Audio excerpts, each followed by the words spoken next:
I don't know. One thing somebody that asked us to talk about, they wanted to hear like self-sex stories from quarantine, like I guess masturbation stories from quarantine. But I have a good one because I found out I can fist myself last night.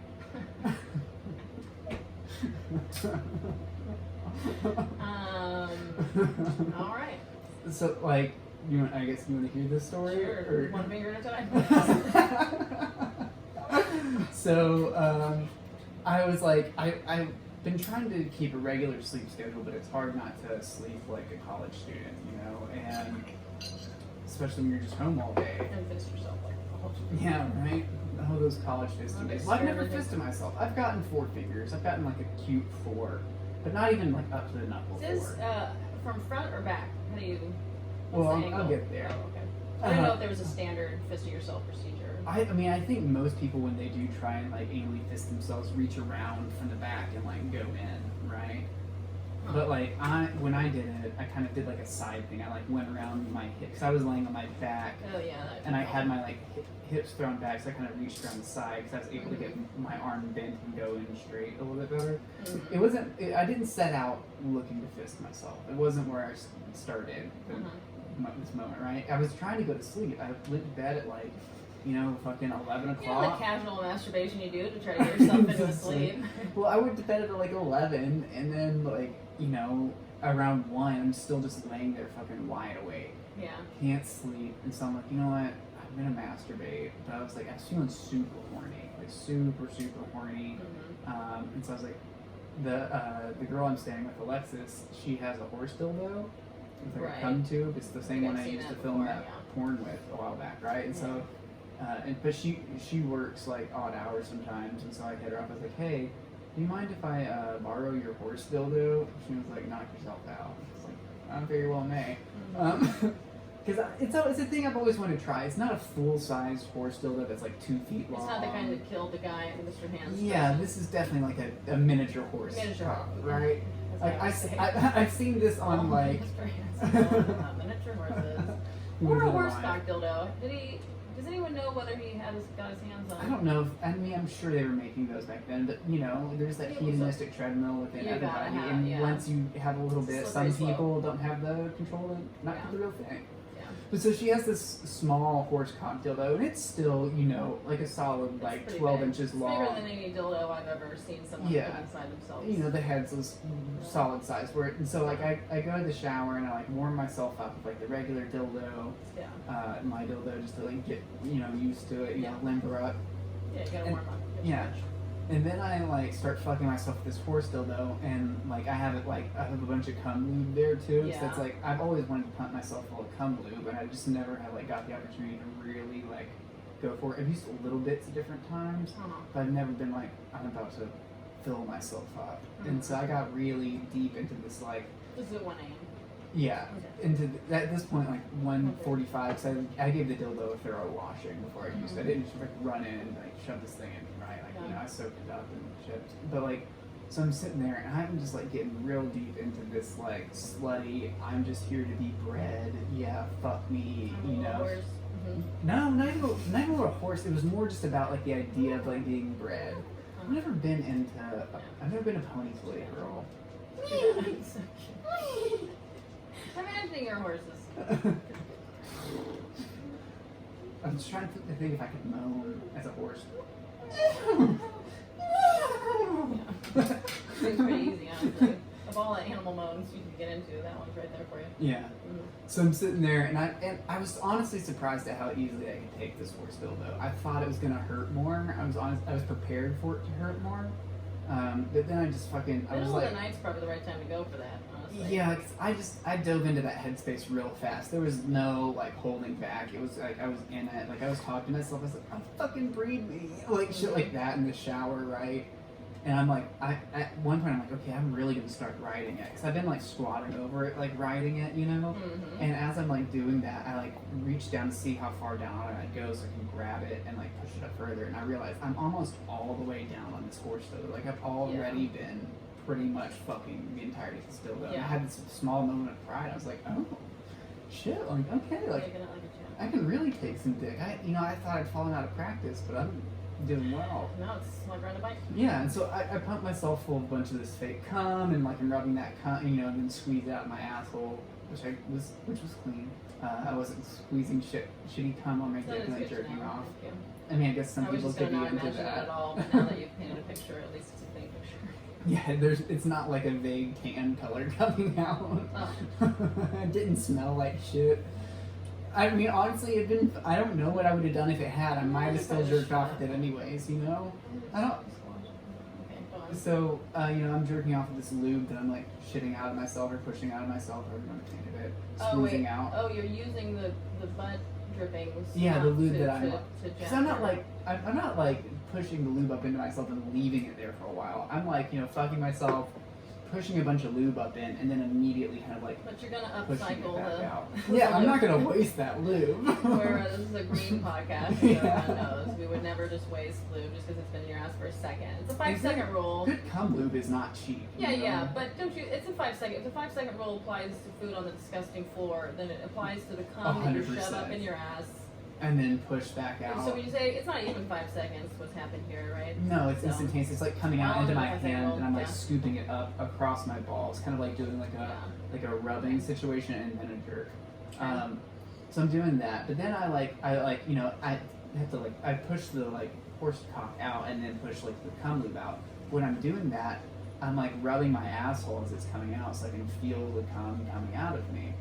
And that's when I'm like, I kind of start fingering myself. Yeah. I'm like, oh fuck yeah! And I already just kind of slipped 3 fingers in. And I was Right. like, ooh, But when wow. on the days where you can slip 3 fingers in right away, it's like, there's a path to the fifth. Well, yeah, but I had never had this before, right? This never happened. Well, so now you got the horse. so I've got the 3 fingers in there, and I'm like, ooh, I'm gonna get a 4th. So I get a 4th, Mhm. and when I slip the 4th in, I instantly slip up to my 4 knuckles, Yeah. and that's when this light I goes got off, this. where I'm like, oh, I can fist myself right now. Yeah. And so I just fucking dove in and started fisting myself and fucking loved it. I mean, I've never come so hard. Self-fisting, yeah. And jerking off at the same time, Yeah, right? jerking off. Okay, interesting, yeah. You know, I self-fisted for a while, but I was wanting to have an ejaculative kind of orgasm. Mm-hmm. I wasn't really trying to have a prostate orgasm. Oh, you didn't get to have both? No, Or no. just timed it? I was so overwhelmed at that point. Yeah. I just needed to come, right? Also, you know, it's still in my mind, the impetus behind all this is I'm trying to tire myself out to go to sleep. Oh, there's nothing like that. Double orgasm. So I fucking fist myself, but then when I pull it out, I don't know how worried about this I should be. I don't think I should be too worried, but I did feel a little bit of prolapsey kind of situation where I felt like I could feel the outside of my asshole, or inside of my asshole on the outside a little bit. I didn't have a mirror readily available to check that out, right? Yeah. I mean, I've seen people You cutely poke it prolapse. afterwards. You poke it afterwards and kind of make sure it's all back in place. Well, yeah, it was all back there, and this morning I took a shit and it felt a little different, but it wasn't bad. Okay. You know? I just think fisting in general is something where you want to space it out a little bit, let things come back into... I'm not gonna anally fist myself again tonight. You know, it's gonna take a little bit. It's one of those things you can get excited about, but you do want to let muscles heal between sessions. Yeah, training. Exactly. So, But you know what strikes me about this is something that I have also been hearing from a lot of people in terms of how their sleep is going. yeah. A lot of people, this is because it's natural. They've done these studies with people in caves with no watches or whatever, and people naturally gravitate to something where somewhere around sundown and somewhere after sundown they kind of fall asleep for about 4 hours. You wake up for an hour or so, and then you wind up sleeping for another 4-ish hours until sunrise. And then what they found is that a lot of these people, especially when they were leaving couples in caves together, this became a natural time to have a lot of sex. Is the middle of the night, and so it's just interesting that you kind of have that sleep schedule going on, and you think of it as oh, I can't sleep, but it's you're supposed to kind of let yourself be in this place of middle of the night wakefulness and just enjoy, because it can be a time of great creativity too, whatever. Sometimes it's creativity, you're gonna be writing, other times you're gonna be shoving your fist in your asshole in the shower while jerking yourself off, but God wants you to have that time in the middle of the night. Yeah. The twilight, I don't know what we're supposed to call that, but so there you go, listener. There's a stories of from self-sex quarantine. Fest stories. 2020. Have you had any good masturbation times? I honestly don't think I have masturbated since the quarantining-ishness happened, but I did have an orgasm in a dream, which I'm gonna go ahead and number this my 4th or 5th time that's ever happened in my life, you know, which I was in that dreaming headspace where I'm, you know, pretty thoroughly asleep, but I kind of realize a little bit that on some level that I'm lucid dreaming, because I was in the middle of some kind of dentist situation, and then of course my brain's like, ooh,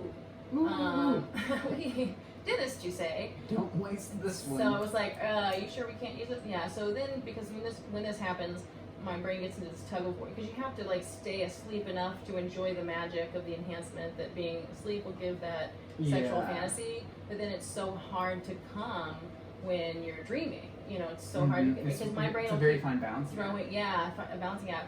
And so it really was like a high level thing that I did. So I kept in that fantasy, going back and forth, and like in the fantasy of the dream world, and I wound up having an insanely intense orgasm, like just all over. I mean, it was like an anal orgasm too. This is one of my non-consent fantasies, right? Yeah. So you know how psychological those can be, but it was like it's kind of like it feels bad even. You know, it's tinged with all that like Mormon guilt, all the like I'm a lesbian, but I'm having non-consent. Like anal sex, fucking crazy, you know what I mean? In your sleep, so like those like, you know, subconscious parts of your mind are really kind of unlocked. So there's not as much like temperance, like conscious temperance. Oh yeah, well that's part of what's so hot exactly, is that like I really lose myself, and then like nothing's my fault, it's just a dream kind of thing. Even though I also on some level know that I'm trying to use this, I'm like masturbating with my dreams. My dream is my blanket, you know? And yeah, so I had this just insanely powerful, very long orgasm, like the kind where, you know, sometimes in dreams things are unclear, and that's why I say like 4 or 5 orgasms I've ever had, and they've all been, like maybe one as a child when I was really trying to quit masturbating, but then the rest of them in the last few years, it's like something I've kind of gotten better at almost. Yeah. It's easier for me to come, whatever. But, what was I gonna say? You had an insane powerful orgasm. But it was just the longest, most powerful orgasm I've ever had in a dream. But there's just a part of me that like almost didn't. I mean, it was like very pleasurable, but I almost didn't enjoy it. You know what I mean? Yeah, it had a realism to that non-consentness, where it was like, wow, that was intense. That made it really like, real. Yeah, I don't know if I necessarily liked that. Yeah, so that was interesting, and then wanting to kind of talk to people about that, because it was such an interesting experience that I'm like a little bit trying to talk to people at work about it, or the girl about it, but it's a weird thing to try to talk to people about, like, because like what we've want to hear this non-consent anal orgasm dream experience I had that I'm still conflicted about? It's very what goes on in those fantasies and consequently in those dreams is very the keepers. You know, that level, the psychology of man on woman rape that's going on right there. And so, the essence of those dreams. The essence of those dreams. And so tapping into that part of the collective semi-conscious is, you know, like something I can do, but I'm like, and I've tried like to therapists before to be like, is this healthy? I don't know, how does it make me feel? You know, but I haven't. Maybe I should bring that up. I keep forgetting to. Keeps slipping my mind somehow. Other things to talk about. It doesn't occur to me, but maybe I should, make a note. Ask Mandy about